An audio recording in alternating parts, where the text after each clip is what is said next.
dilakukan melalui kegiatan pertama, pengukuran dan pengendalian lingkungan kerja yang meliputi tadi fisika, kimia, biologi, dan psikologi. Dan kedua, bagaimana penerapan hygiene dan sanitasi yang meliputi bangunan tempat kerja, fasilitas kebersihan, kebutuhan udara, dan tata laksana kerumah tanggaan.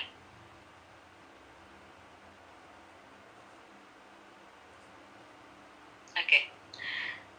Masuk ke bagian kelima, pengukuran dan pengendalian lingkungan kerja yang tertuang pada pasal 6 sampai dengan 7. Yang pertama, pengukuran lingkungan kerja yang dilakukan untuk mengetahui tingkat pajanan, ya, faktor tingkat pajanan faktor fisika, faktor kimia, biologi, ergonomi, dan psikologi terhadap tenaga kerja. Jadi asumsinya seperti ini. Tenaga kerja yang posisinya paling jauh dari sumber pajanan itu pasti paling rendah tingkat pajanannya, ya.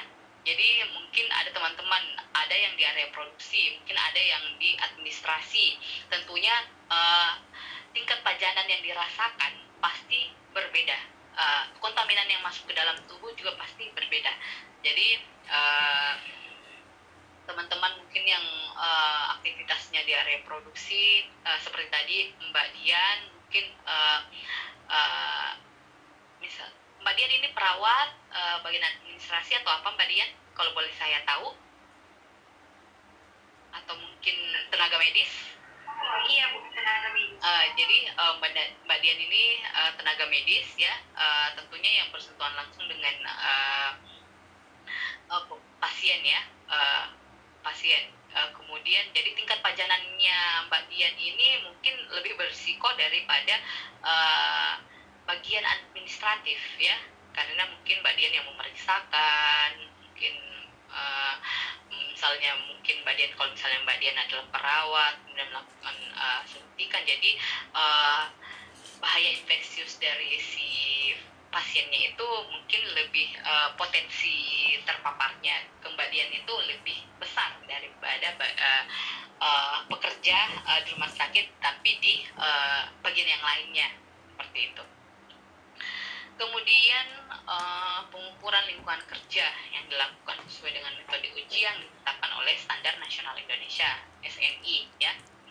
Kemudian kalau belum ada SNI, metode uji lainnya juga sesuai dengan standar yang telah divalidasi oleh lembaga yang berwenang seperti NIOS, ya, NIOS, ANSI, ya. Itu semua lembaga atau lembaga-lembaga lain yang sudah dilegalisasi. Okay.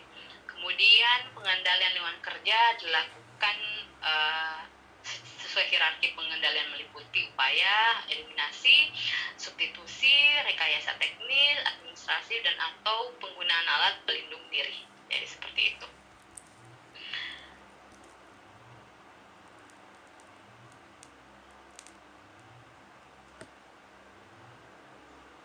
Kita masuk ke pasal 8 sampai 19, yaitu pengukuran dan pengendalian faktor fisika. Yang pertama ada iklim kerja atau tekanan panas dan standar tekanan dingin. Kemudian ada kebisingan, kemudian ada getaran, ada gelombang radio, gelombang mikro, sinyal ultraungu, medan magnetostatis, tekanan udara, dan pencahayaan. Jadi semua standarisasi ini tertuang di lampiran, ya, sudah tertuang di lampiran dari Permenaker nomor 5 tahun 2018. Jadi ada berapa banyak, ya, ribuan, mungkin ratusan bahkan ribuan, ya, parameter yang sudah tertuang dalam lampiran tersebut. Jadi nanti untuk spesialisasinya mungkin teman-teman bisa lihat sendiri nantinya. Oke, kita masuk ke iklim kerja. Masuk ke pasal 9. Iklim kerja adalah hasil perpaduan antara suhu, nilai ambang batas iklim kerja, indeks suhu basah, suhu, kelembapan, kecepatan gerakan udara, dan panas radiasi dengan tingkat pengeluaran panas dan tubuh tenaga kerja sebagai akibat pekerjaannya yang meliputi tekanan panas dan dingin. Oke, Indeks Tsubasa dan bola atau World Globe Temperature Index atau ISBB adalah parameter untuk menilai tingkat iklim kerja panas yang merupakan hasil perhitungan antara suhu udara kering, suhu basah alami, dan suhu bola. Jadi teman-teman yang mungkin bekerja ya di daerah panas atau misalnya di pergudangan yang tingkat panasnya melebihi dari lokasi kerja yang lain, karena dengan anggapan bahwa pergudangan ini tidak bisa kita tidak bisa berlama-lama di dalamnya, sehingga suhunya biasa lebih panas karena ruangnya tertutup, tidak ada ventilasi yang memadai ya, memang khusus pergudangan, sehingga iklimnya lebih panas dari tempat kerja yang lain. Atau misalnya teman-teman yang bekerja di lapangan ya, yang langsung berhadapan dengan sinar matahari ya, sehingga perlu dilakukan pemeriksaan mengenai suhunya, suhu panasnya ya. Oke, prinsipnya semakin berat kategori pekerjaannya. Jadi mungkin teman-teman sudah ada materi sebelumnya mengenai beberapa kategori kerja yang masuk kerja rendah, sedang, berat, dan sangat berat. Jadi semakin berat pekerjaannya, jadi semakin sedikit waktu yang dibolehkan, waktu kita terpajan di lokasi tersebut. Jadi semakin berat oke. Mbak Dian katanya jaringan error karena listrik padam. Oke. Jadi untuk melihat berapa lama bisa kita berdiam atau bekerja di dalam kondisi iklim kerja panas, iklim kerja dengan kondisi seperti itu ya, semakin berat suatu pekerjaan, semakin sedikit waktu yang diperbolehkan oleh kita ya untuk bekerja di dalam ruangan tersebut atau di area tersebut. Oke. Untuk hygiene industry sendiri, kita biasa ada istilah AREK, yaitu antisipasi, rekognisi, evaluasi, dan kendali mengenai iklim kerja. Oke, selanjutnya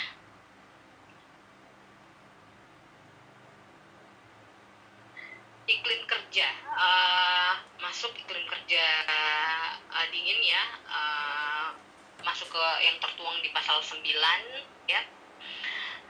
Tekanan dingin adalah pengeluaran panas akibat pajanan terus-menerus terhadap dingin yang mempengaruhi kemampuan tubuh untuk menghasilkan panas hingga mengakibatkan hipotermia ya. Jadi ketika hipotermia terjadi ini, suhu tubuh di bawah 36 derajat Celcius ya. Jadi biasanya ini teman-teman mungkin pekerja yang bekerja di pengolahan ikan atau cold storage ya, dengan tujuan mencegah perkembangan bakteri ya, sehingga memperlambat pembusukan, sehingga harus ditaruh di dalam temperatur yang sangat dingin ya, seperti itu. Jadi untuk ini jadi sudah ada standar operationnya. Jadi kita tidak bisa untuk suhu ini kita tidak bisa mengganti. Kalau misalnya dia sudah bekerja memang di pengalengan ikan, tidak mungkin kita mengurangi suhu standar ya yang ditetapkan untuk menghambat bakteri yang berkembang atau mungkin mencegah pembusukan ya, dari misalnya daging ataupun ikan atau apa segala macam. Oke. Jadi untuk melihatnya itu kita harus melihat semakin rendah. Jadi dia minimal dia 10 derajat Celcius ya. Dia ini 10 derajat Celcius. Jadi semakin rendah derajat suhunya ya, semakin rendah suhunya di dalam, maka semakin meningkat potensi bahaya yang bisa didapatkan. Oke.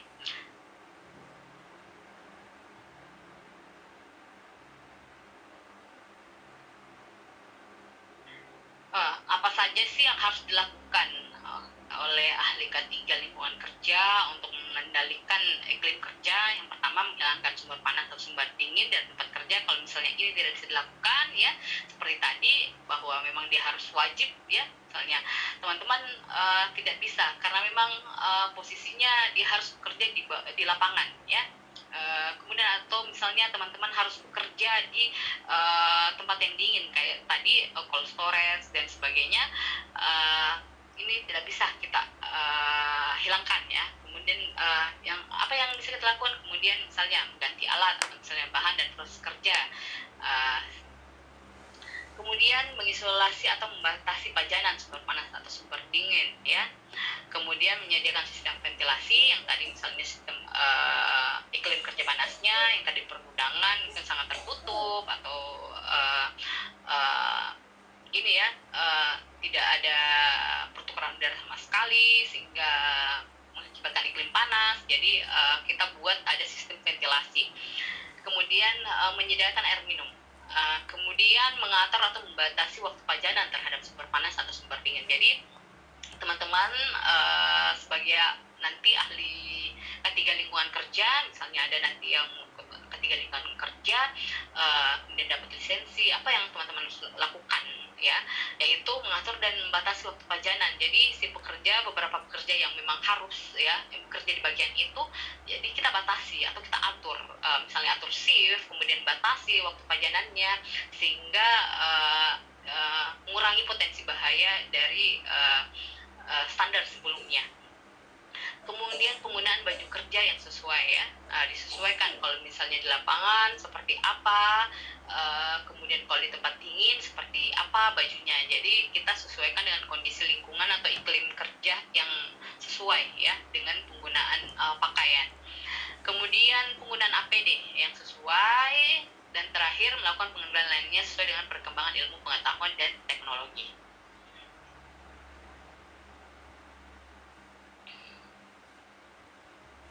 Kemudian kebisingan, ya. Apa itu kebisingan?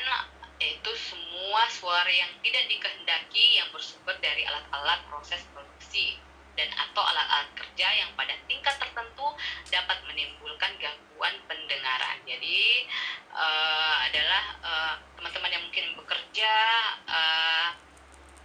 di area produksi yang memang mengharuskan bekerja dengan alat-alat yang kemudian menimbulkan kebisingan, ya. Ini ada nilai ambang batas kebisingannya, ya, yang nanti kita bisa periksa dengan sound level meter, ya. Misalnya untuk pemeriksaannya nanti itu kalian bisa pelajari di spesialisasi K3 lingkungan kerja. Jadi untuk faktor kebisingan ini atau mungkin pengujian lainnya, teman-teman untuk spesialisasi lingkungan kerja nanti lebih dalam ininya pemeriksaannya. Nanti mungkin ada praktek, ya, nanti ada praktek dari K3 lingkungan kerja. Oke, untuk intensitas kebisingan dalam desibel.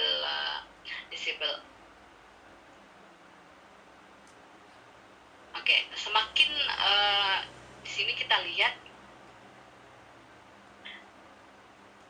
semakin tinggi nilainya, ya, maka waktu paparannya itu semakin rendah, ya. Seperti ini, jika waktu kerja teman-teman 8 jam per hari, yang intensitas kebisingan yang dibolehkan sebanyak 85. Kemudian ketika teman-teman bekerja 4 jam per hari, ketika intensitas kebisingan meningkat misalnya 88 menjadi 88 desibel, maka waktu pemaparan terpapar yang dibolehkan itu sebanyak 4 jam, ya, per harinya.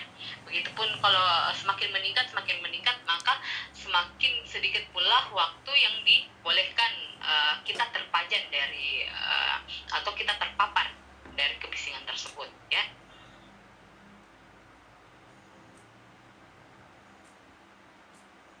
Oke, saya lanjut lagi.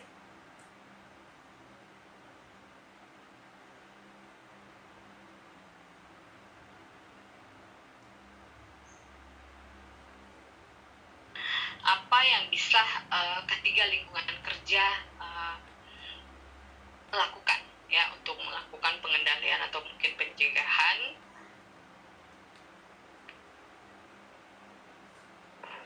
Yang pertama, menghilangkan sumber kebisingan dari tempat kerja, kemudian mengganti alat, bahan dan proses kerja yang menimbulkan sumber kebisingan, kemudian memasang pembatas atau peredam suara ya, kemudian penutup sebagian atau seluruh alat, kemudian mengatur atau membatasi pajanan kebisingan atau pengaturan waktu kerja. Jadi diatur ulang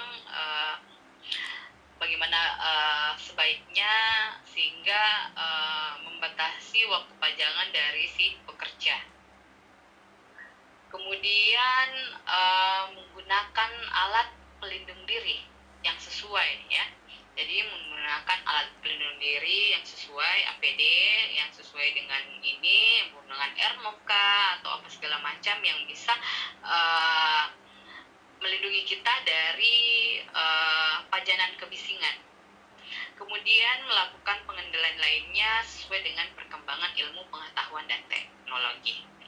Oke, saya boleh izin buang air kecil sebentar ya.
Oke, saya lanjutkan ya.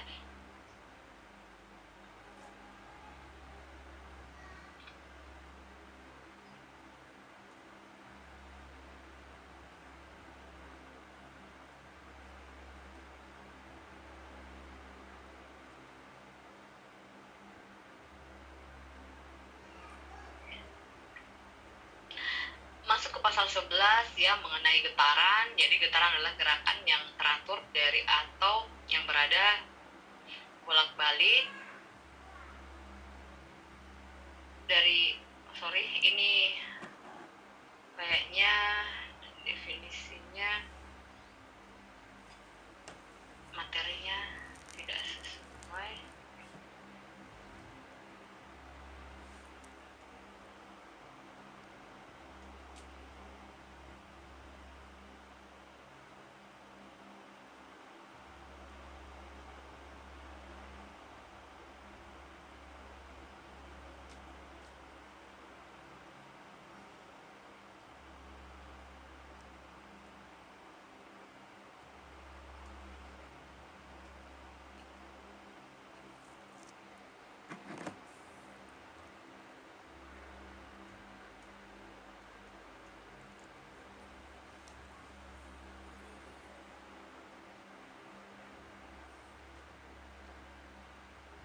lanjut.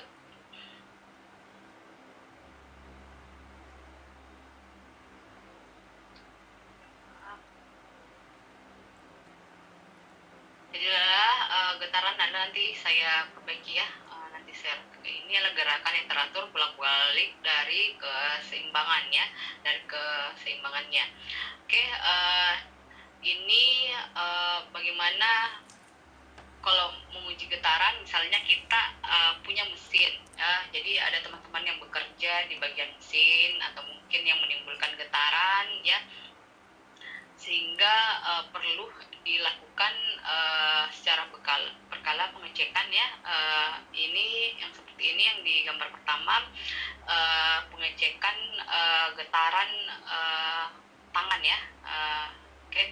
Ya, lengan dan tangan. Kemudian untuk alat yang di bawahnya itu untuk pengecekan getaran untuk full body ya, satu badan ya. Ketika pekerjaan kita misalnya memberikan efek getaran pada seluruh tubuh. Misalnya menjalankan mesin yang mengakibatkan getaran yang bukan hanya saja berimbas atau berefek pada lengan dan tangan, tapi juga sudah memberi paparan kepada seluruh tubuh. Jadi nilai ambang batas atau NAB-nya atau NAB-nya untuk pemaparan lengan dan tangan yaitu 6 sampai dengan 8 jam. Jadi yang diperbolehkan ada 5 meter per detik kuadrat. Kemudian untuk 4 jam, kurang dari 6 jam itu nilainya 6 meter, yang dibolehkan adalah 6 meter per detik per kuadrat. Jadi semakin luas cakupan ininya ya, jadi semakin rendah juga waktu pajanan yang dibolehkan per hari kerja atau per jamnya ya. Seperti itu, semakin tinggi atau semakin besar nilai percepatannya, nilai getaran yang dihasilkan, maka waktu pajanan yang dibolehkan juga itu semakin kecil ya, seperti itu. Kemudian untuk nilai ambang batas getaran untuk pemaparan atau seluruh tubuh yang terpapar akibat penggunaan alat kerja, jadi nilai ambang batasnya itu kalau waktunya 0,5 jam ya, jumlah waktu pajanan per hari kerja atau per jamnya itu kalau misalnya setengah jam, nilai ambang batasnya itu 3,4644 ya.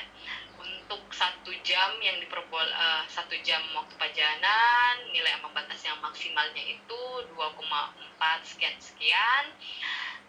Untuk 2 jam pajanan 1,7 sekian, 4 jam pajanan 1,2 sekian, dan jam kerja maksimal yang rata-rata kita punya di Indonesia adalah 8 jam kerja per hari. Itu adalah waktu pajaman maksimal, jadi tidak boleh lebih dari ini ya, tidak boleh lebih dari 8 jam dengan nilai 0,8 sekian.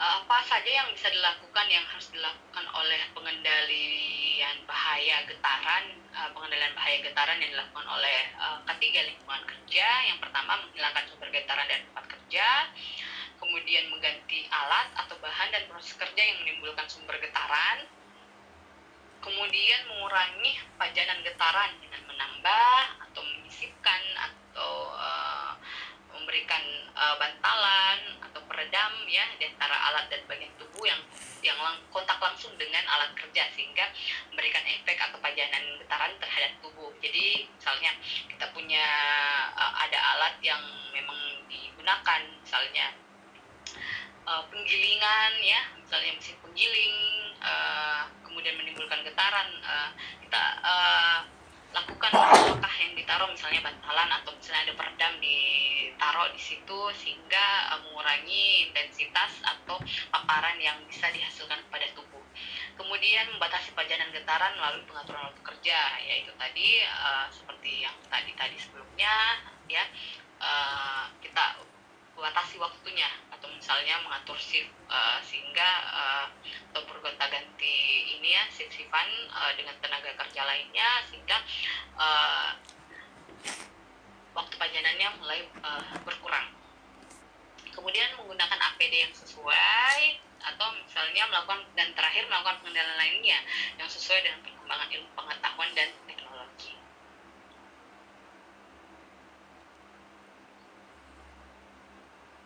Oke. Kita masuk gelombang radio atau gelombang mikro untuk masuk ke pasal 12. Jadi ini nanti untuk parameter gelombang radionya nanti ini akan lebih dibahas pada spesialisasi K3 lingkungan kerja. Jadi teman-teman untuk mau kalau misalnya mau berkarir atau misalnya mau bekerja untuk di bagian lingkungan kerja, teman-teman bisa mengambil K3 lingkungan kerja ya. Jadi memang untuk legalisasi pemeriksaan atau pengendalian itu ada pada yang punya sertifikasi K3 lingkungan kerja ya. Jadi radiasi gelombang radio atau gelombang mikro adalah radiasi elektromagnetik dengan frekuensi 30 kHz sampai 300 GHz. Oke. Pengendalian bahaya radiasi gelombang radio atau gelombang mikro dilakukan dengan menghilangkan sumber radiasi gelombang radio atau gelombang mikro dari tempat kerja, kemudian mengisolasi atau membatasi pajanan sumber radiasi, merancang tempat kerja dan menggunakan peralatan proteksi radiasi, membatasi waktu pajanan terhadap sumber radiasi gelombang radio atau gelombang mikro, kemudian menggunakan alat pelindung diri yang sesuai, kemudian melakukan pengendalian lainnya sesuai dengan perkembangan ilmu pengetahuan dan teknologi.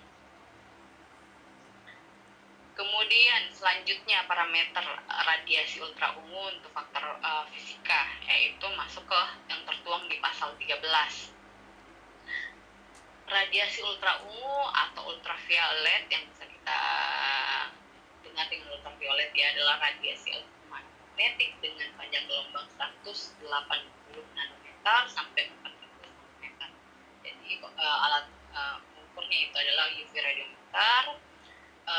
Nilai ambang batas radiasi ultraviolet itu sendiri ketika masa pemaparannya maksimal 8 jam per hari ya, sesuai dengan aturan tenaga kerja. Masa kerja atau lama kerja kita per hari yang dibolehkan itu adalah maksimal 8 jam ya, dengan nilai 0,001 mW cm2. Oke, semakin rendah ini semakin tinggi nilai yang membatasnya, semakin tinggi nilainya maka semakin rendah waktu yang dibolehkan terpapar per harinya ya.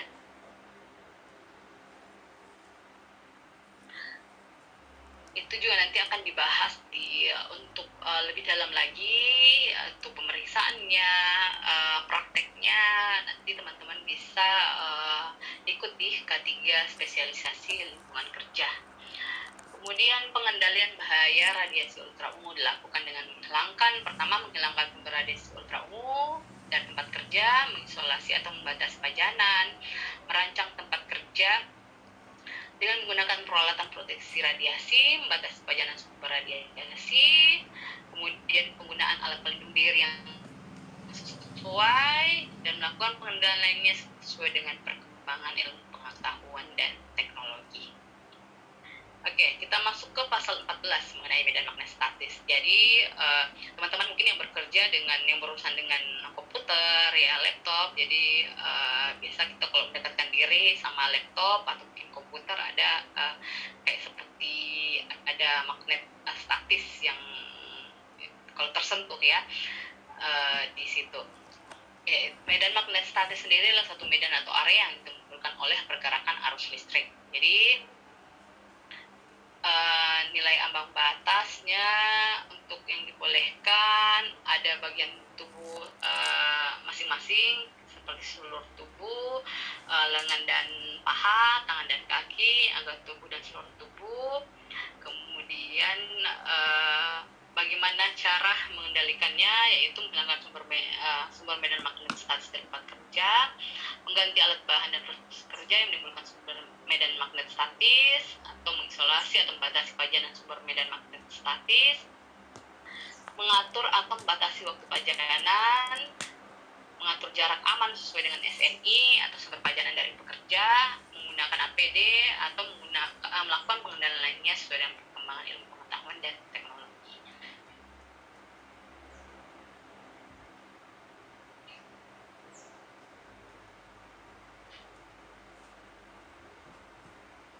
Oke, tekanan udara. Kita masuk ke pasal 15. Jadi tekanan udara ekstrim adalah tekanan udara yang lebih tinggi atau tekanan udara yang lebih rendah dari tekanan udara normal, yaitu 1 atmosfer. Jadi pengendaliannya sama, yaitu menghindari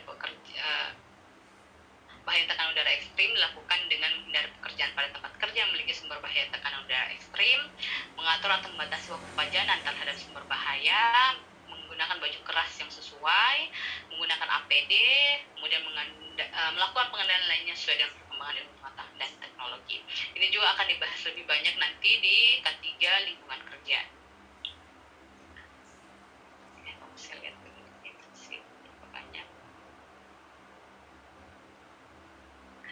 Kemudian kita masuk ke pasal 16 sampai dengan 19 mengenai pencahayaan, parameter pencahayaan. Pencahayaan sendiri adalah suatu yang memberikan terang atau sinar atau yang menerangi meliputi pencahayaan alami dan pencahayaan buatan. Pencahayaan buatan sendiri adalah pencahayaan ya yang dihasilkan oleh sumber cahaya selain cahaya alami. Jadi selain seperti ini saya di sini ada sumber cahaya alami yang dihasilkan dari matahari ya. Kemudian karena tingkat intensitasnya agak rendah, saya membutuhkan pencahayaan buatan, itu yang bersumber dari lampu atau bohlam ya. Intensitas cahaya adalah jumlah rata-rata cahaya yang diterima pekerja setiap waktu pengamatan pada setiap titik dan dinyatakan dalam satuan lux. Lux adalah satuan metrik ukuran cahaya pada suatu permukaan. Jadi teman-teman coba kita perhatikan saat teman-teman misalnya bekerja atau mungkin dalam hal sederhana menulis ya, atau mungkin teman-teman bekerja semakin gelap, misalnya semakin gelap semakin mudah juga semakin keras juga mata kita bekerja ya. Jadi teman-teman misalnya menulis dalam itu yang tentunya saya izin terima sebentar ya.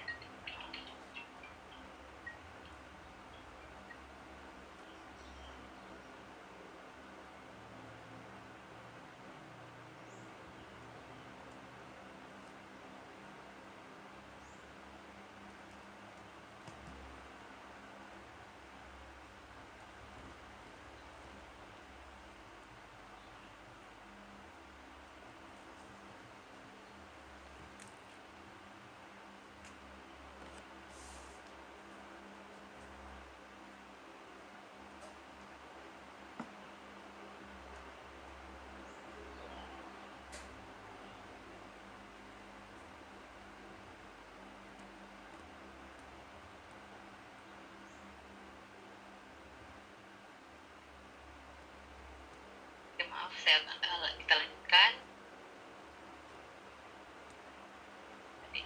Jadi teman-teman coba kita perhatikan ya, ketika teman-teman bekerja di bawah pencahayaan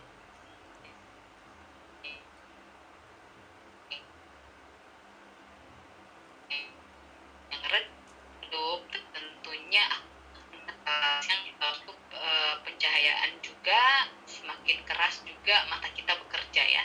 Jadi atau misalnya teman-teman misalnya dulu-dulu kalau kita ingat kita belajar kayak misalnya lampunya misalnya lampunya padam, tentunya itu, atau misalnya kita sekarang yang sekarang lebih marak aktivitasnya yaitu misalnya contoh sehari-hari teman-teman menggunakan handphone. Kalau misalnya mau tidur ya, tentunya itu akan mempengaruhi, walaupun ada pencahayaan dari handphone, itu tentu akan mempengaruhi daya kerja mata, kemudian efek yang diterima dari mata ketika akan berbeda ketika kita nyalakan lampu dan tidak, ya, seperti itu. Kemudian standar intensitas pencahayaan, intensitas yang diukur tadi dalam satuan lux ya. Penerangan darurat itu nilainya 5, untuk halaman dan jalan itu 20 lux. Jadi ini standarisasinya ya. Pekerjaan yang membedakan barang kasar seperti mengerjakan bahan-bahan kasar, mengerjakan arang atau abu, menyisihkan barang-barang atau memilah-milah ya barang-barang yang besar. Jadi intensitas luxnya itu 50 ya. Seperti itu yang dibolehkan. Oke. Untuk pekerjaan yang membedakan barang-barang kecil secara sepintas, jadi kita untuk membedakan atau memilah-milah barang kecil, tentunya kejelian mata itu dituntut lebih jeli lagi ya. Jadi soalnya untuk tingkat penerangannya dia harus lebih besar ya, seperti itu. Kalau misalnya teman-teman memegang jarum, misalnya teman-teman bisa menjahit yang kecil atau misalnya memilih-milih barang yang kecil-kecil, tentunya mata kita harus lebih jeli lagi dibandingkan saat memilah-milah barang dengan tingkatan atau kapan besar ya, atau tingkat barangnya lebih besar, tentunya akan berbeda dengan barang yang lebih kecil yang kita akan pilih-pilih ya. Oke, pilah-pilah. Kemudian pemasangan yang kasar atau penggilingan padi, pengerjaan bahan-bahan pertanian, kemudian alat pengangkut orang atau barang ya, toilet dan tempat mandi juga itu diatur standar intensitas pencahayaannya itu di tempat kerja ya, seperti itu. Ruang-ruang penerimaan dan pengiriman dengan kapal, tempat penyimpanan barang-barang sedang dan kecil. Kemudian untuk pekerjaan membeda-bedakan barang-barang kecil yang agak lebih teliti ya, jadi lebih semakin kecil ya, semakin jeli, semakin kecil, semakin ini kerjaannya semakin tinggi pula intensitas lux yang diperkenankan ya. Kemudian pekerjaan membedakan yang teliti daripada barang-barang kecil dan halus, seperti pekerjaan mesin yang diteliti, pemeriksaan yang teliti, percobaan-percobaan yang teliti dan halus ya, seperti itu. Jadi semakin kecil ininya yang mau dilihat ya, kita mau ukur misalnya, atau mau diukur atau mau dilihat atau yang mau digunakan, maka semakin besar juga intensitas lux yang digunakan.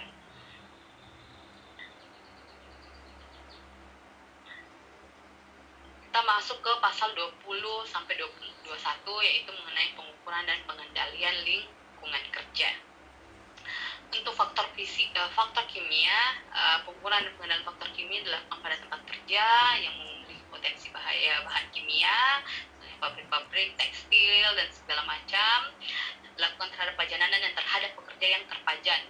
Pengukuran terhadap pajanan yang hasilnya untuk dibandingkan dengan nilai ambang batas harus dilakukan paling singkat selama 6 jam. Jadi yang dibolehkan nilai ambang batasnya harus dilakukan paling singkat selama 6 jam. Kemudian pengukuran yang hasilnya dibandingkan dengan pajanan singkat yang diperkenankan harus dilakukan paling singkat selama 15 menit sebanyak 4 kali dalam durasi 8 jam kerja. Oke, yang tadi saya sudah jelaskan bahwa 8 jam kerja adalah waktu maksimal kita diperbolehkan untuk sesuai dengan standar ketenagakerjaan.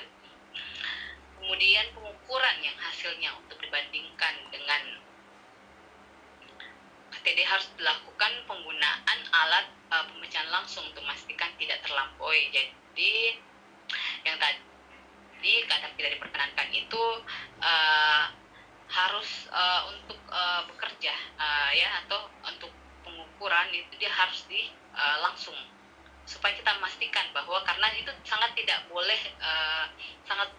boleh terlampaui atau terpajan meskipun sekejap. Makanya dia harus pemeriksaan langsung karena dia tidak boleh sama sekali tidak kita terpajan ya dengan bahan-bahan tersebut atau parameter-parameter yang terkait ya. Jadi nanti teman-teman untuk melihat spesifikasi apa-apa saja, nanti ada lampiran, ada banyak parameter-parameter yang standarisasi yang dibolehkan dan tidak, yang nilai ambang batasnya sudah ditetapkan.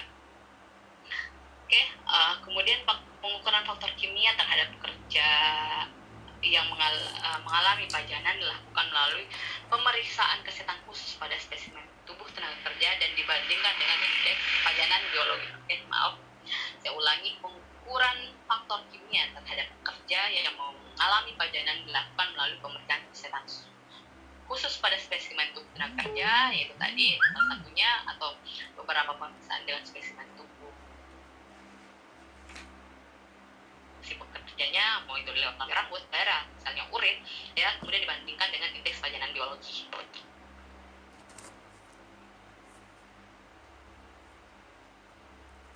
Oke, ini ya, jadi ini bisa kita lihat ada nilai batas faktor kimia. Jadi ada potensi-potensi apa yang bisa dihasilkan dari nama bahan-bahan kimianya ya, ketika dia ini melewati ambang batas yang dibolehkan. Jadi ini semua ada iritasi mata, kemudian saluran pernafasan, sakit kepala, kemudian ini pemeriksaannya seperti apa, melalui apa ya.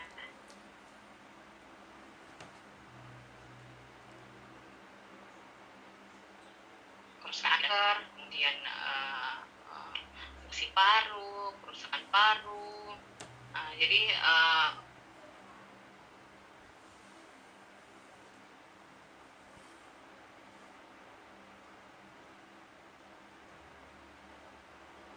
teman-teman yang bekerja atau mungkin Anda nanti akan dibahas dari spesialisasi ketiga, bagaimana ketika nilai ambang batas tersebut bercampur. Tentunya efeknya pasti bertambah dari misalnya kita terpajan ada 2 faktor kimia yang kita terpapar ya.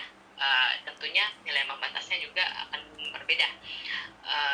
Kemudian efek yang respon tubuhnya juga itu pasti berbeda ya.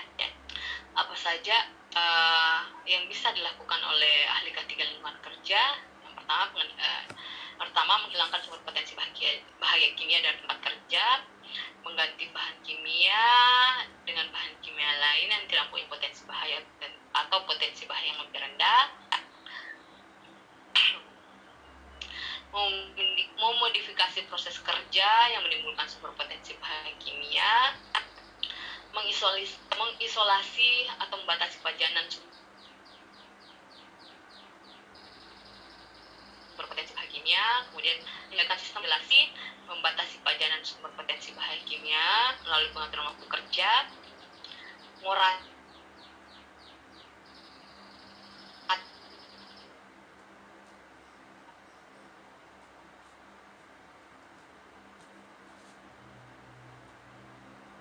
merotasi tenaga kerja ke dalam tempat kerja atau tempat yang berpotensi terpapar faktor kimia, nilai ambang batasnya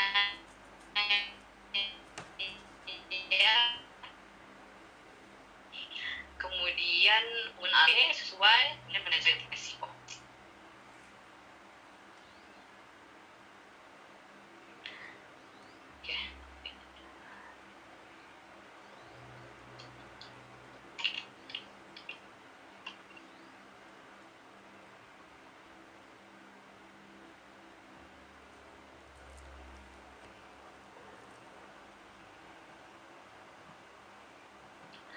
Oke, selanjutnya pengukuran dan pengendalian lingkungan kerja pada faktor biologi yang tertuang di pasal 22, potensi bahaya faktor biologi.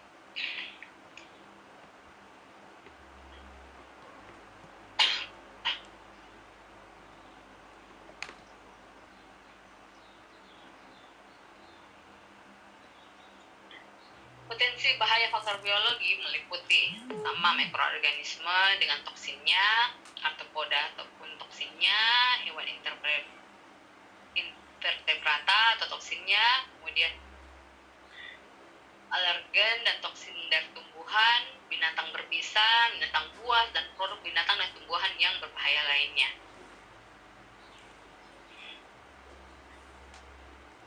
Jadi faktor biologi tempat kerja itu seperti misalnya kita bekerja di bagian pertanian ya, ada kita bersentuhan dengan tanah ya. Jadi ada potensi cacing, penyebab kecacingan, atau misalnya hasil pertanian seperti kacang yang terkontaminasi dengan jamur beracun ya. Kemudian untuk daerah tambang atau perusahaan tambang ada bakteri penyebab TBC, bronkitis, pneumonia dan lain-lain. Kemudian di peternakan khususnya yang mengolah kulit hewan serta produk-produknya, bakteri penyebab antraks, glanders, penyakit yang berhubungan dengan kuda atau kotorannya, atau misalnya ada brucellosis yang disebabkan oleh bakteri yang menginfeksi domba atau kambing, salmonella dan lain-lain. Teman-teman atau misalnya pekerja laboratorium ya, terinfeksi oleh bahan yang mengandung penyakit yang infeksius. Jadi contohnya tadi Mbak Dian ya, yang bekerja di rumah sakit ya, jadi perlu di ini faktor biologinya karena ada potensi terinfeksi oleh bahan yang mengandung penyakit infeksius.